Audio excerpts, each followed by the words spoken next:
Hello दोस्तों। मैं फिर से वापस आ गई हूँ एक नए टेस्ट के साथ में। आज हम करेंगे वॉच टेबल टेस्ट अटेम्प्ट, वो भी लाइव। और ये हमारा प्लेटफॉर्म जो है ये अनलिमिटेड एजुकेशन का यूज़र इंटरफेस है। तो आज मैंने सोचा कि आप लोगों के सामने एक वॉच टेबल टेस्ट को लाइव अटेम्प्ट करती हूँ। इससे आपको हेल्प रहेगा कि आपको मेन एग्जाम में कैसे इस टेस्ट को अटेम्प्ट करना है। और आई होप सो कि आपके कुछ डाउट्स होंगे वो भी क्लियर हो जाएंगे ड्यूरिंग दी टेस्ट। तो वैसे मेरा एग्ज़ाम हो चुका है ऑलरेडी 15 जुलाई को, और मेरा कोई री एग्ज़ाम नहीं है। तो मैं जस्ट फॉर हेल्पिंग अदर्स मैं ये वीडियोस बना रही हूँ या रिकॉर्ड कर रही हूँ, क्योंकि मुझे लगता है कि मुझे काफ़ी अच्छा कमांड हो गया था ये साइकोलॉजी या सी बेट का, क्योंकि मैंने बहुत प्रैक्टिस किया था इसका। अराउंड 2.5 मंथ्स मैंने प्रैक्टिस किया था after the result of sorry after the answer की ऑफ CBT 2। तो आज हम ये फर्स्ट जो टेस्ट है वो अटेम्प्ट करेंगे, जो सर ने दिया हुआ है, अभिजीत सर ने। तो दोस्तों शुरू करते हैं। कोई भी आपको डाउट आता है इस टेस्ट के बाद में, तो वो आप मुझे कमेंट सेक्शन में पूछ सकते हैं। मैं डेफिनेटली आप लोगों को रिप्लाई करूंगी। और बड़ी बात यह है एक और, कि मैं बहुत ज़्यादा एक्सप्लेन नहीं कर पाऊंगी during the test, just because of the timings. You know it very well कि बहुत कम टाइम होता है हमारे पास। हाँ, बट ये है कि बेसिक्स तो आपको पढ़ के आने पड़ेंगे कि इस टेस्ट में बेसिक्स होते क्या है। उसके बाद आप लाइव टेस्ट अटेम्प्ट कर सकते हैं। आपको बेटर वे में तभी समझ में आएगा जब आपको इसके बेसिक्स पता हो। इसके बेसिकली बाकी सब तो बहुत नॉर्मल है, कोई बहुत रॉकेट साइंस नहीं है इसमें भी। बट आपको क्या है कि ये सेंटर से देखनी है डायरेक्शंस, ये मेन डाउट होता है। बहुत लोग बोलते हैं कि ये ईस्ट है तो यहाँ का अपोजिट ये होना चाहिए या वो होना चाहिए, तो ये सब नहीं चलता। इसमें आपको सेंटर में बैठने के बाद क्लॉकवाइज और एंटी क्लॉकवाइज देखना है। और सेंटर में बैठने के साथ ही आपको उसकी डायरेक्शन भी देखनी है कि ईस्ट के सामने, मतलब ईस्ट के सामने ये होगा, ये ईस्ट है, इसके सामने होगा R4। इस तरीके से ये टेस्ट अटेम्प्ट करना है। मैं जस्ट एक एग्जांपल दे रही थी, इस टाइप के क्वेश्चंस आते हैं इस टेस्ट में। तो हम शुरू करते हैं हमारा टेस्ट। होपफुल आपको समझ में आएंगी सारी चीजें। और हमने इस इंस्ट्रक्शन स्किप किया, और हम हमारा पहला क्वेश्चन हमारे सामने होगा। चलिए देखते हैं पहला क्वेश्चन हमारा। उन्होंने पूछा है उत्तर पूर्व से शुरू करके, उत्तर पूर्व का है हमारा, ये है उत्तर पूर्व से शुरू करके दाएं हाथ से दक्षिण पश्चिम तक जाएं। दक्षिण पश्चिम ये है। इस पथ में किस संख्या की आवृत्ति सबसे अधिक है? सबसे अधिक बार क्या हुआ है? G4 एक ही बार आया है। आई थिंक 5 जो है वो 2 बार आया है, तो 5 लगाएंगे हम इसमें। दक्षिण से अब स्क्रॉल करेंगे। दक्षिण से प्रारंभ करके दाएं हाथ से उत्तर पूर्व तक जाएं। दक्षिण से प्रारंभ करके दाएं हाथ से उत्तर पूर्व हमारा कहाँ है? ये G4, L5 से G4 तक जाएं। पथ में वर्णाक्रम के अंतिम अक्षर के ठीक विपरीत संख्या क्या होगी? अब अंतिम अक्षर जो है इसमें ये M है। M के बाद कोई भी, इसके बाद अल्फाबेटिकली कोई इससे बड़ा अक्षर नहीं है, तो M4 के सामने कौन सी संख्या है? F3। यही पूछा है ना उन्होंने। वर्णाक्रम के अंतिम अक्षर के ठीक विपरीत कौन सी संख्या है? हाँ, तो F3 हो जाएगा इसका आंसर। नेक्स्ट पे चलते हैं। पश्चिम दक्षिण से शुरू करके उत्तर पूर्व तक बाएं हाथ से जाए, मतलब ये दक्षिण पश्चिम, पश्चिम दक्षिण है और ये उत्तर पूर्व है हमारे। ये हमको लेफ्ट हैंड साइड से जाना है, मतलब एंटी क्लॉकवाइज जाना है, ठीक है। पथ में मध्य अक्षर के विपरीत क्या संख्या है? जो मध्य अक्षर होगा इस डायरेक्शन में होगा F3, और इसके अपोजिट है M4, तो इसका आंसर आएगा M4। चलो नेक्स्ट क्वेश्चन चलते हैं। पश्चिम उत्तर, ये पश्चिम उत्तर से शुरू करके दक्षिण पश्चिम तक दक्षिणावर्त जाए। यहाँ से शुरू करके दक्षिण पश्चिम में ये E5, यहाँ से क्लॉकवाइज E5 तक जाए, तो पथ में संख्या 3 की आवृत्ति क्या है? 3 कितनी बार आया? एक बार ये 3 आया, एक बार ये 3 आया, तो 3 2 बार आया हमारा। चलो ठीक है, नेक्स्ट क्वेश्चन। वॉच टेबल में वर्णमाला के अनुसार अंतिम अक्षर चुने। अंतिम अक्षर कौन सा है हमारा? M4, ये अंतिम है, इसके बाद कोई भी अल्फाबेट नहीं है। दाएं हाथ से दक्षिण पूर्व तक जाएं। इससे दाएं हाथ से दक्षिण पूर्व कहाँ है हमारा? ये है दक्षिण पूर्व, F3। दक्षिण पूर्व तक जाएं। पथ में सबसे छोटी संख्या कौन सी होगी? अब इसमें सबसे छोटी संख्या कौन सी? C2। इसके बाद C1 तो है ही नहीं, C2 इस पथ में। Next question. पश्चिम उत्तर कहाँ है हमारा? ये है पश्चिम उत्तर। और दक्षिण पूर्व कहाँ है हमारा? ये है। इनके अक्षरों को, नंबर्स को नहीं, अक्षरों को परस्पर बदलें। उनमें से वर्णानुक्रम के अनुसार अंतिम अक्षर चुने। अंतिम अक्षर हमारा M है। M दाएं हाथ से उत्तर पश्चिम की ओर बढ़े। उत्तर पश्चिम, ये अंतिम अक्षर, अंतिम संख्या क्या होगी? तो ये संख्या तो वही रहेगी, क्योंकि हम देखो यहाँ से शुरू करेंगे और यहाँ से अंतिम अक्षर पे जाएंगे। M4 एम जो है वो F से चेंज हो जाएगा, लेकिन नंबर वही रहेगा, तो यहाँ 4 आएगा इसका आंसर। ठीक है। पूर्व और दक्षिण को आपस में बदलें, ये पूर्व है और ये दक्षिण है, इसको हमें आपस में बदलना है, सिर्फ डायरेक्शंस को। ठीक है। उत्तर और पश्चिम को आपस में बदलें, ये उत्तर है ये पश्चिम है, इसको आपस में बदलना है। ठीक है। वर्णमाला क्रम के हमें सबसे अंतिम अक्षर चुने। अब जो सबसे अंतिम अक्षर है वो ये है एम, एम है ना, एम। उस अक्षर से दाएं हाथ की और दूसरे अक्षर तक जाना, उस अक्षर से उसको मतलब इंक्लूड करना है। एम एक और ए दो, दूसरे तक ही जाना है, दूसरे अक्षर तक जाए। अक्षर की विपरीत संख्या क्या है? अक्षर के विपरीत, इसके विपरीत क्या है? L5। लेकिन ये हमने ऑलरेडी चेंज कर रखे हैं, इन्होंने बोला था ना पूर्व और दक्षिण को आपस में बदलें, तो ये जो है ये डायरेक्शंस चेंज हो गई हैं इसकी। ठीक है। लेकिन हाँ इन्होंने कुछ घटक चेंज नहीं किए हैं, तो A1 के सामने L5 है तो L5 ही आएगा इसका आंसर।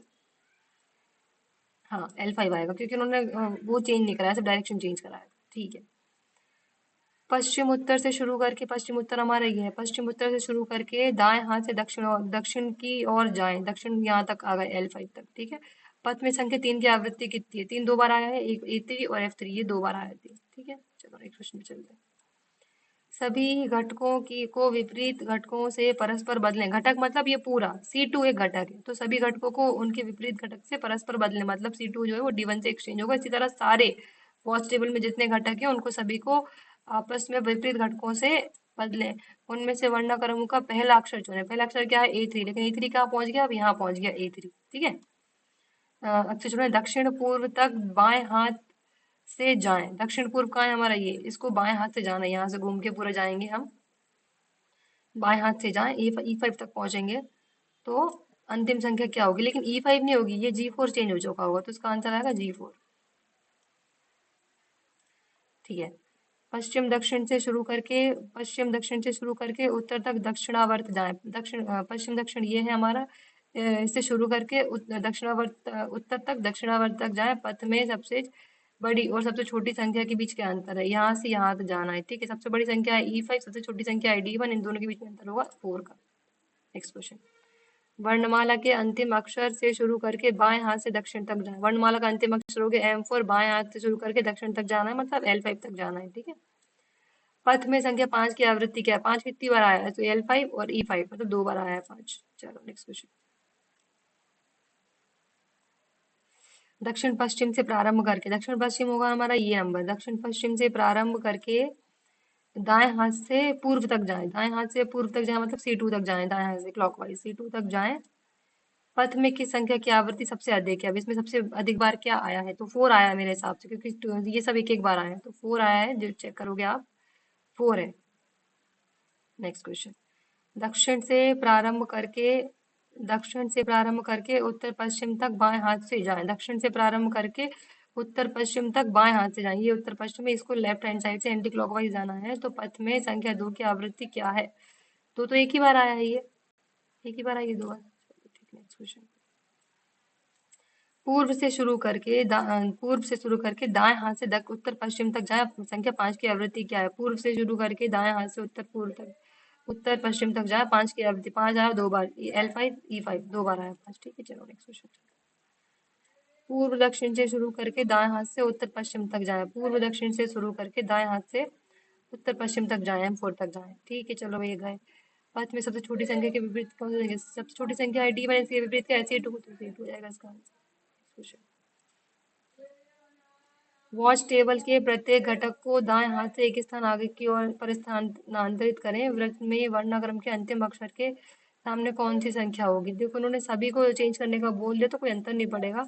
M4 के सामने है F3, तो इसका आंसर आ जाएगा F3। अगर आप एक एक स्थान बढ़ा भी दोगे तब भी उन्होंने अपोजिट पूछा, तो अगर ये यहाँ जाएगा तो ये भी तो यहाँ जाएगा ना, तो M4 के सामने F3 ही आएगा। ठीक है। कोई अंतर नहीं पड़ेगा उससे।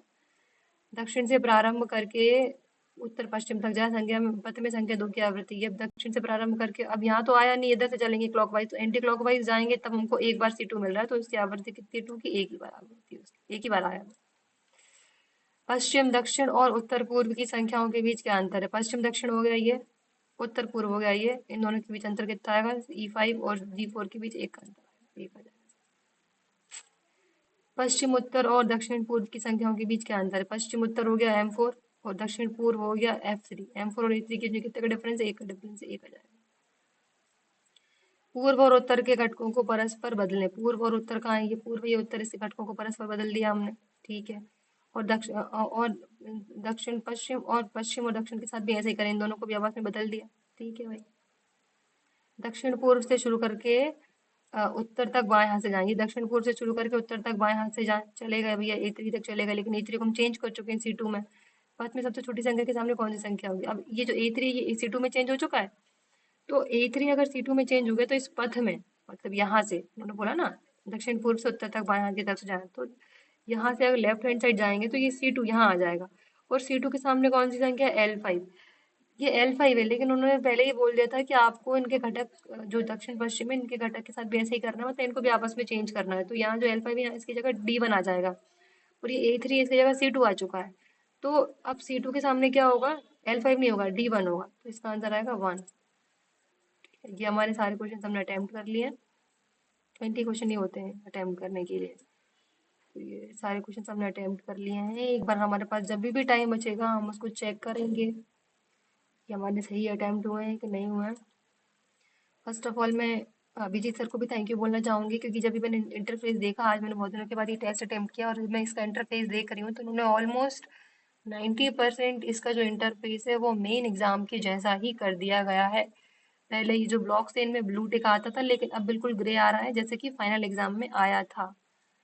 तो बहुत अच्छे से प्रैक्टिस कीजिए सब लोग, और बिल्कुल ऐसा ही इंटरफेस आता है एग्जाम में भी। उसकी क्वालिटी थोड़ी सी कम रहेगी, इनकी बहुत अच्छी क्वालिटी है स्क्रीन का। तो सबमिट करते हैं हमारा टेस्ट। 42 सेकेंड्स बचे हैं हमारे पास में, बाकी हमारा टेस्ट हो ही चुका है कंप्लीट। सबमिट करते हैं, देखते हैं कितना क्वेश्चन हमारा सही था, कितना गलत हुआ है। एक क्वेश्चन गलत हुआ है, बाकी के 19 सही है। तो हमारा एक क्वेश्चन कौन सा गलत हुआ है वो भी देख लेते हैं हम। 19 गलत हुआ है। पश्चिम उत्तर और दक्षिण पूर्व की संख्याओं के बीच क्या अंतर है? पश्चिम उत्तर ये हो गया, दक्षिण पूर्व ये हो गया, तो एक ही तो है यार। पश्चिम उत्तर ये है और दक्षिण पूर्व की संख्याओं के बीच क्या अंतर? ओके, ये मैंने पढ़ा ही नहीं आगे का। एक तो आएगा। और वृत्त में परिणामी संख्या के सामने कौन सी संख्या? तो D1 के सामने C2। ओके, तभी C2 आया, मैंने ये लाइन छोड़ दी थी। Sorry for this mistake guys, तो हो जाती है छोटी छोटी mistakes. All right, thank you for watching this video. If you have any doubt, you can comment me.